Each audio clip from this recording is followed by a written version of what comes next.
불꽃받침. K-팝 걸그룹이 영국을 정복했다는 영국 가디언의 기사가 화제가 되고 있습니다. 영국 일간지 가디언은 27일 모든 여성 K-팝 그룹이 영국을 정복한다라는 제목의 기사에서 9월에 런던에서 한국 걸그룹 4팀이 공연을 한다고 했는데요. 먼저 걸그룹 블랙핑크는 지난달 런던에서 열린 영국 최고의 음악 축제 하이드 파크 브리티시 서머 타임 페스티벌에 K-팝 아티스트로선 처음으로 헤드라이너로 무대에 오르는 역사를 썼다고 했습니다. 가디언은 블랙핑크가 영국 40위권 히트곡 순위에 8곡이나 이름을 올렸는데도 이들의 무대에 놀라워하는 사람들이 있었다면서 속물적인 영국 음악계는 K-팝을 산업이라며 흠을 잡지만 그들조차 K-팝의 인기가 식을 기미를 보이지 않고 있다는 것을 인정해야 할 것이라고 말했습니다. 그러면서 블랙핑크의 뒤를 이어 다음 달 트와이스와 에스파, 있지, 여자 아이들 등 한국 걸그룹 4개 팀의 런던 공연이 예정돼 있다고 언급했습니다. 아시다시피 영국은 가장 보수적인 음악 시장으로 아시아에서 온 K-팝에 대해서는 굉장히 배타적이었는데요. 사실 2012년 싸이의 인기는 단발성에 그쳤고 BTS의 인기 또한 영국에서는 평가절하되기도 했습니다. BTS가 미국에서 엄청난 인기를 끌고 있을 때도 영국에서는 이를 깔보는 시각도 존재했습니다. 2020년 영국의 한 퀴즈쇼에서 한 스타가 BTS에 대한 인종차별적인 발언을 했는데요. 당시 BTS가 유엔 총회 부대 행사에 초대받아 청년 세대들에게 다시 꿈꾸고 함께 살아가자 희망적인 메시지를 보냈는데요. 그리고 영국 이코노미스트지의 에디터 앤 맥겔보이가 자신의 트위터에 제발 안 되라는 글을 올렸는데요. 이 트윗을 두고 BTS 팬들 사이에서 논란이 일어나자 농담으로 올린 트윗인데 오해를 불러일으켰다고 사과했습니다. 그러지 영국의 인기 퀴즈쇼에 출연하는 앤 히저티가 BTS에 대해 이러한 논쟁에 끼어들면서 이 모든 것이 근본적으로 중요하지도 않은 한국의 작은 보이밴드 때문인가 라는 댓글을 남겼습니다. 그러자 한 트위터 사용자는 BTS는 아시아 남성이 얼마나 열정적이고 영감을 줄 수 있는지를 전 세계에 보여주고 있다며 작다는 표현은 인종차별주의자가 쓰는 말로 신중하게 단어를 사용해달라고 충고했습니다. 전 세계 아미들이 들고 일어나면서 앤 히저티는 혼쭐이 났는데요. 또한 지난 2021년 영국에서 매트조라는 예명으로 활동하고 있는 DJ 마탄 조아르는 K-팝은 서구권에서 여전히 틈새 시장에 그친다고 확신한다라고 밝혔는데요. 조아르는 개인적으로 아는 K-팝 팬이 있냐고 물으며 그들이 애니메이션 캐릭터로 소셜미디어 프로필 사진을 대신한다. 매우 의심스럽다고 주장했습니다. 이어 사람들이 가득 찬 콘서트 사진도 터무니없다라며 진짜가 아니라고는 말하지 못하겠지만 가짜가 섞였다라고 덧붙였는데요. 이렇게 어이없는 발언을 하면서 조아르는 건드리지 말아야 할 것을 건드렸습니다. BTS 팬클럽 아미를 향해 스스로를 아미라 부르는 아이들은 이미 그루밍과 노예화된 것이라고 말했는데요.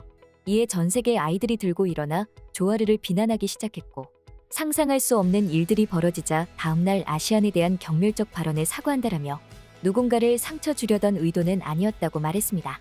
이어 스스로 더 배워서 편견에 빠지지 않도록 하겠다라며 소셜미디어를 멀리하겠다고 했죠. 현재 그의 트위터는 비공개로 설정되어 있습니다. 이렇게 영국에서는 K-팝이 상륙하는 것 자체를 불편해하며 저항하는 목소리도 상당했는데요. 하지만 2019년 웸블리 스타디움에서 BTS 콘서트 티켓 9만 장이 단 90분 만이 모두 팔리면서 충격을 주었습니다. 팝의 원조리 불리는 영국 출신 가수들도 웸블리 스타디움에서 이처럼 짧은 시간에 매진시킨 경우가 드물었는데요. 당시 영국의 신문과 방송은 세계 최대의 보이밴드라고 BTS를 묘사했고 일부 언론들은 영국 출신의 전설적인 팝스타 퀸부터 비틀즈에 이르는 그야말로 영국의 상징적인 아이콘들과 BTS를 비교하기까지 했습니다. 보수적인 영국도 BTS를 하나의 문화적 현상으로 보도하기 시작했는데요. 그런데 이제 영국에서 보이그룹이 아닌 걸그룹까지도 하나의 현상으로 여겨지고 있습니다. 지난달 블랙핑크가 하이드 파크에서 헤드라이너로 섰을 때 단순히 블랙핑크만의 인기인 줄 알았는데 이제는 K-팝 걸그룹의 신드롬이 불고 있다고 말하고 있는데요.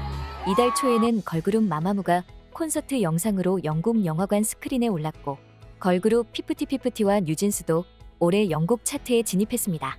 뉴진스는 지난 14일 발표된 영국 오피셜 차트 싱글에서 59위를 기록했는데요.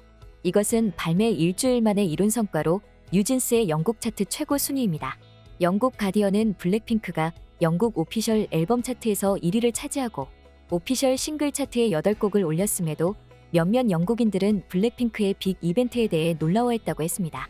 이것은 영국 음악계의 속물적인 본성이 K-팝 산업에 대해 흠을 잡는다는 이야기라고 했습니다.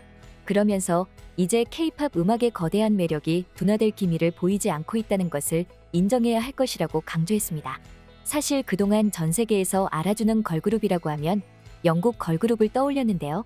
가디언은 한국 걸그룹의 성공 요소 중 하나로 영국 걸그룹의 몰락을 꼽았습니다.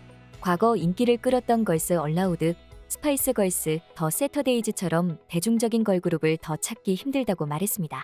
이 같은 영국 걸그룹의 계보를 잇는 것이 영국 출신 3인조 걸그룹 리틀믹스인데요. 리틀믹스는 영국의 오디션 프로그램 엑스팩터 시즌 8의 우승자로 데뷔 5년 만에 전 세계에서 1,700만 장의 판매고를 달성한 바 있습니다. 하지만 10년 넘게 인기를 끈 리틀믹스는 멤버 탈퇴와 함께 공백기를 맞았고 리틀믹스 이후로 이렇다 할 영국의 걸그룹이 나오지 못하고 있는데요. 그 자리를 이제 한국의 걸그룹이 차지하고 있다는 것입니다. 영국 더 가디언은 한국 걸그룹의 노래, 패션, 안무 등이 매력적으로 받아들여지고 있다는 평가도 나오고 있다고 했는데요. 소녀시대와 레드벨벳 등의 히트곡을 작곡한 클레어 로드리게스 리는 한국 걸그룹의 음악은 중독적이고 패션 스타일링은 정점에 있으며 안무는 훌륭하고 무대 연출은 세심하다고 평가했습니다. 이어 한국 걸그룹의 노래에는 진정한 여성의 에너지가 있다며 마치 우리 무리로 들어와라고 말하는 듯하다고 분석했습니다. 가디언은 이러한 동지애가 많은 젊은 여성 팬을 끌어들였을 것이라고 했는데요. 이 밖에도 가디언은 SNS를 통해 걸그룹 멤버들이 각자의 성격과 개성을 드러낸다는 점과 팬과 적극적으로 교류할 수 있다는 점 등도 인기 요인으로 분석했습니다. 그러면서 다시 한번 영국이 K걸그룹의 스타일과 성공을 재현하지 못하는 것은 그만큼 K-팝 걸그룹만의 특별한 점이 존재한다는 것을 증명한다고 평가했습니다. 비틀즈와 스파이스 걸스를 배출한 영국에서는 그동안 영국 음악에 대한 큰 자부심을 가지고 있는 사람들이 많았는데요. 이 때문에 아무리 K-팝이 전 세계에서 인기가 많다고 해도 영국 사람들은 크게 동요하지 않았습니다.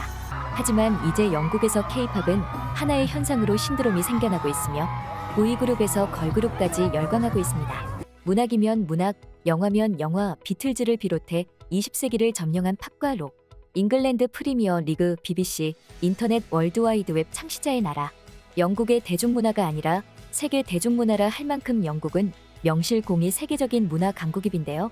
이러한 문화 강국 영국에서 한국의 대중문화의 물결이 심상치 않습니다. K-팝, K-드라마를 넘어 이제는 음식과 패션 전시예술까지도 붐이 일어나고 있는데요. 이번 9월에 벌어지는 K-팝 걸그룹의 런던 무대 상륙은 이러한 영국 내 K-문화 붐에 더욱 불을 지필 예정입니다. 지금까지 불꽃받침의 메리였습니다. 구독, 좋아요, 알람 부탁드립니다.